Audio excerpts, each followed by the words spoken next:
Hey, this is Tracy with Color Me This, and this is episode 35. I have been working on this form.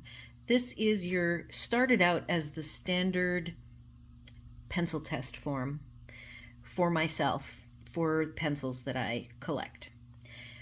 But as I've been doing coloring group meetings, and I've been putting these in front of people who have never colored before, I have made some changes based upon their reaction. I can see in their face, it's too much, it's overwhelming, whether it's the right amount. So I have gone ahead and fully adjusted this form, and I'm going to put up a generic version for people to download. There are many versions of this. These changes that I have made are specific to people who've never colored before. So I envision for the colorist who is trying to get a friend or family member to color with them, you think it might be a fun thing for them to do, but maybe they could have possibly colored in the past and it just was overwhelming to them. I have had many people say, yeah, I bought everything and I bought the coloring book and I colored a couple of things and it just didn't click for me. It's possible it didn't click for them because they could have bought the wrong materials to use. And then the biggest, most likely reason is they didn't understand how to use them. And perhaps they are not the YouTuber that's going to go searching high and low for how to make colored pencils work for them. So with that in mind, I have taken my sheet that I used before, I cut it in half. It's too overwhelming for people who are coming to their first group meeting not even knowing what they're in for, and you give them this one-page sheet that to me might look simple, but to them, I have found that by step 3, which is why you'll see part 1 and part 2, after all of this has been done, they're exhausted and ready to have a break. Their brain is ready to explode colors. So the first one, as I just walk through this so that you will understand what it is, and behind this one I have an earlier version that's set up a little bit differently. So I'm going to walk through each step. The first step 1 is what I feel are the two main ways that people will put color on the page. They're either going to be a light-handed person like me, and they'll do light layers, and I advise to use small ovals and keep going with the layers until the paper tooth is gone. And then I have to teach them what tooth of the paper even means. So you'll see little tick marks where I kept track of how many layers it took. These were done with my class provided pencils, the Prang 50s.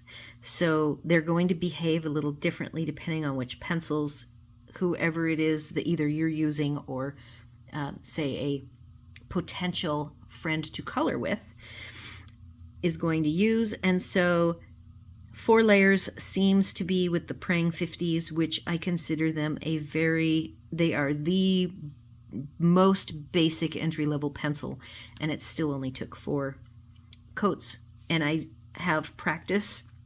This 4 filled up the space. I feel that is too many for people who are new to it, so I just got rid of one of the boxes. This is all done in Excel in a grid, so it just worked out after I got the next section down loaded up that I got rid of one of the boxes and just made it 3. The second layering technique is the heavy-handed technique of using heavy layers and finishing your filling into the box in about 1 to 1.5 layers. So even if you've not tried the heavy layer or you've never tried the light layering, this is good practice. Overall, I find that for me, being that I am a light layering person, if you look at my boxes, you will see that the bottom boxes to my eye, are a little bit less uniform. They're a little darker overall, but they're less uniform. That is because I am not a heavy-handed, experienced coloring person, and my light layers are way smoother, though a tiny bit lighter.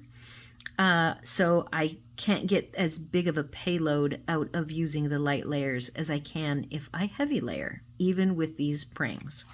So that is number one. Number two, I need to convert number two, which is the blending color combo step. This is the one that takes the most time, especially with beginners who are new to coloring. Expect to slow way down here, starting with the left first. In my case, I provide the 5 pencils from the prang that make the color combo of a sunset. I provide the 5. And the reason why I provide these particular 5 is that number 12, and I had these out, but I probably put them away. I will be right back because I want to show you why I picked sunset as my first combination to share with a beginner first-time colorist. Okay, continuing on with the sunset. The reason why I picked the 5 pencils and the particular combo is in the prangs case, there's a mix-up of the color of the barrels for the reds. You'll see that number 11 is a much more vivid pigmented red than number 12. So I thought it was a very good first experience for somebody who's thinking of exploring coloring, probably more likely being interested in the economy pencils. So one of the very first things they're going to learn is that you can't trust the barrel color. And so far in the 2 classes, both times the people doing this sheet went right for number 11 before number 12. So it's perfect. You know, whether you're watching them or not, eventually they will figure out. Hopefully you catch them before they get too far. And the reason why the next step here, the erase test, I moved up to part 1, because by the second week I had moved it down to part 2.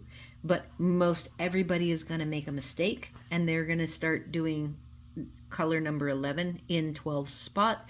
So you will have an eraser handy for them, and boom, they will have an eraser that they can then erase away most of the pigment. So they'll learn right off the bat, wow, colored pencils can be erased. This is a lot easier than, like, if they've tried paints or markers. This will be a huge eye-opener for them once they see how easy it is to fix your mistakes with colored pencil. So then I already revealed the actual color combo itself.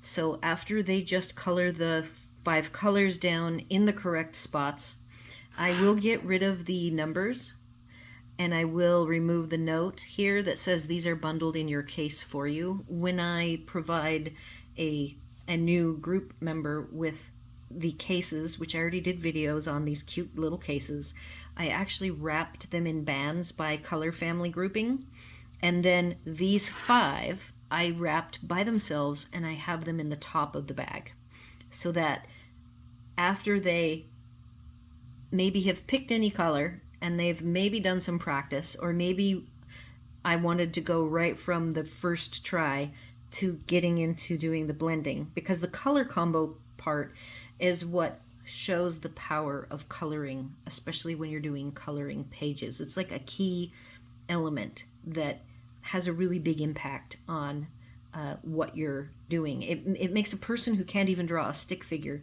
feel empowered to when they put color to page, and it's a wonderful blend from either light to dark or one color to another, and then it's that aha moment, and want to hook them in right away with that feeling of success. So that's why it is step 2. I will get rid of the notes. I will leave the word sunset. If you choose to do something other than a sunset, because maybe your pencils, the barrels, have a different color combo, So maybe I will, I'm thinking out loud here, remove the color numbers, remove these are bundled, and remove the word sunset, and then you just fill in with whatever color combo that you are going to teach them. And then the other thing I learned is that even if I show them how to do a color combo, without these little tick marks, they struggled with how much of the color equals one section of the rectangle. So I added these tick marks so that they know that they need to color across the tick mark, and they're coloring from dark to light or doing light layers, but eventually when they finish their light layers, over the tick mark into the other color needs to be halfway across, and it needs to be very light. So that's the reason for the tick marks. So the hibiscus is, depending on how they're doing, they're either going to love or hate this. You can gauge how to do the hibiscus. I have a new version of the hibiscus based on me practicing with it that you will see here, where I actually give spacing for, this is the petal. Petal number 1 is going to get these 5 colors. So you can write in colors for them and have them pick out either by name or number and do the little gradient test that I've done. And I've done an example of 3 different colors now because I've used this same sheet over and over. And when I get to the hibiscus test, I just add another petal. So when it comes to the color combos, I think if you're having a friend color with you, the best thing to provide them beyond just a list of colors for the different petals is this type of a sheet, which you can grab. I don't even know if I can put this one I got from someone else. And if I were to redo it, I would be making sure, of course, being the type A personality, I would be getting rid of these open bars. But because this was provided, I've just been using it. And every time I print it out, if I know what the pencil set is going to be for these sets of color combos, I actually type it in so that it is not handwritten. So this color combo sheet you could have already done in whatever paper you want of the pencil set that your potential recruit, as I should say, being that I am the ambassador of everything colored pencils. So if you're trying to recruit somebody to color with you and share the joy, I would recommend having some sort of color combo sheets picked out. You could even have only the colors that you will be wanting them to use on whatever their first coloring page is going to be. And then you can practice using the hibiscus. Each leaf is a different set of colors. And then the final test, if you haven't had the occasion to do the erase test at all, that's what this box is for. Put in any color, and then the new version of it that I have created has 3 different types of erasing things to practice. And if you don't have all of these erasing tools, you can just use whatever you have available for them. The first type of erasing is, I call it a hard eraser, and it is just either a standard eraser. It can be a pink pearl. I don't even own a pink pearl, but like this is what I use as a standard eraser. It's pretty large. And then I always have this Prismacolor Scholar floating around. And then I have an oval one that my mother-in-law gave me years ago that I really love how it feels in my hand. And it sits out at my recliner. So that's the first test. And that is a diagonal across the box, which is right here. And then the second test, which I don't even know if you can tell, but the upper right quadrant, I gave the test of taking your kneaded eraser, making it a small flat surface, and then apply it, and then you hear the tick. So the point here is that you can erase a large area's worth of some of the pigment, and every time you press with the kneaded eraser, you hear the stickiness, and that peels up more and more and more of your pigment, but not all of it. And then I also show them that the color is on the eraser, and you just fold it in and magically the color is gone. So the third test is either taking the Mono Zero, this little tiny guy, or if, let's say, you have an electric eraser, you can just zip off some of the color in some sort of a small shape. These were done with my small AFMAT power eraser. So that's all I think that should be necessary to get somebody to coloring a page. And then I'm going to grab a sheet here. Something good to color for the first time is something very small. All of these little small images. This is a Joanna Basford, and this is from one of her books. You can see I copied the page, and it doesn't copy very well. This is like a reject page. So giving them something like this, very small, they can pick whatever images they like. They can play with the color combos that you've already given them some color combos. Depending on how your pencils are stored, you could pull out some sets for them. Making it too hard for them initially, if they're not like an in-depth type personality that just wants to jump in, whatever you can do to prepare for them to be able to hit the ground running and color something very cute that they can take home with them is a great idea. So that is all that I think should be done on a first sit down, is 1 through 3.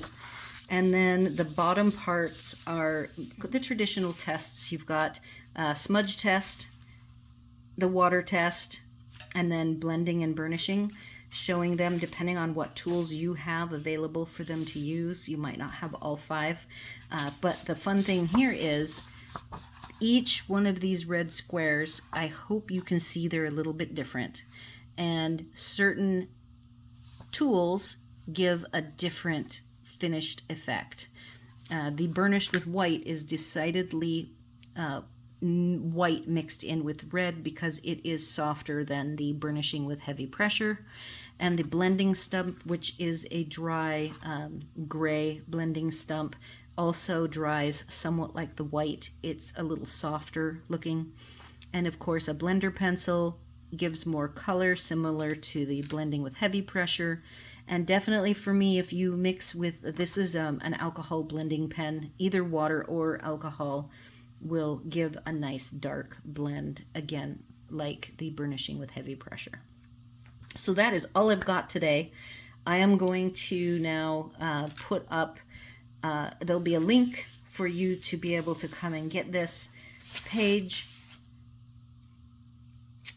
To use, I will remove which blend detail is there, and your version will be similar to this one with the 1 through 5 petals, where you can list for them the color selections for them to just have a nice first sitting of color combo experience that will make them feel satisfied with their very first coloring experience. Or if they've already had a bad one, this should be a good experience for them. So if you have any questions, comments, or concerns, you can leave them here on this video. I love to interact with you guys as always. Thanks again for subscribing. If you haven't subscribed yet, please hit the subscribe and notification button. And as always, thanks for watching.